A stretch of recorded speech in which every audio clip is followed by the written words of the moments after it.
Assalamualaikum warahmatullahi wabarakatuh. Perkenalkan, nama saya Sri Denti Maulidasari, NIM 202100700101, kelas AK21A. Akan menjelaskan laporan posisi keuangan.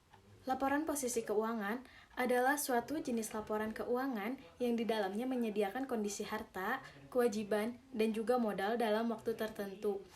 Laporan posisi keuangan juga bisa diartikan sebagai ringkasan dari sebuah perusahaan terkait kondisi aset, liabilitas, dan juga ekuitas perusahaan.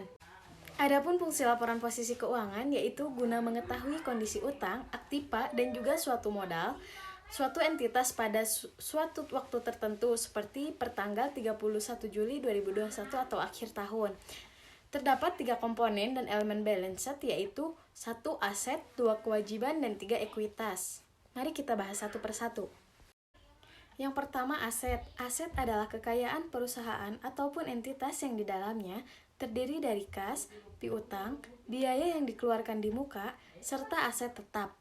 Di dalam laporan posisi keuangan, aset tetap berada di dalam neraca disajikan sebesar nilai bukunya. Yang kedua yaitu kewajiban atau liabilitas.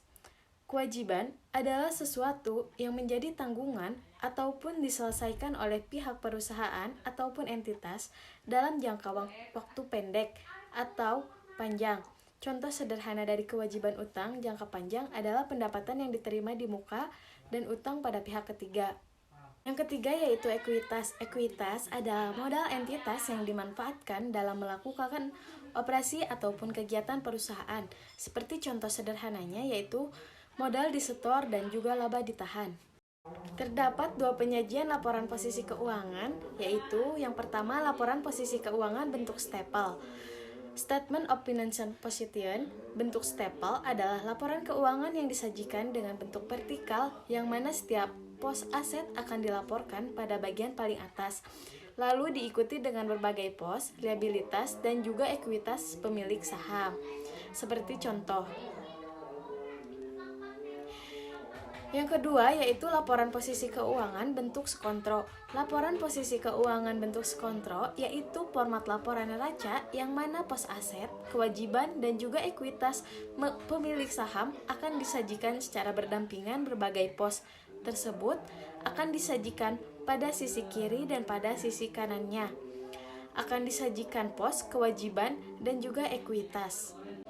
Adapun cara membuat laporan posisi keuangan secara sederhana, terdapat 6 langkah dan cara membuat Statement of Financial Position yaitu yang pertama, mengidentifikasi dan menganalisis transaksi keuangan perusahaan. Yang kedua, melakukan pencatatan dan klarifikasi jurnal transaksi keuangan perusahaan. Yang ketiga, melakukan pemindahan ataupun posting hasil pencatatan jurnal ke dalam buku besar. Yang keempat, menyiapkan neraca saldo berdasarkan buku besar yang ada. Yang kelima, melakukan penyusunan kertas kerja kolom berdasarkan buku besar. Yang keenam yaitu membuat Statement of Financial Position yang dibuat berdasarkan kertas kerja kolom. Mungkin hanya itu yang bisa saya sampaikan dan jelaskan. Mohon maaf bila ada kesalahan kata. Wassalamualaikum warahmatullahi wabarakatuh.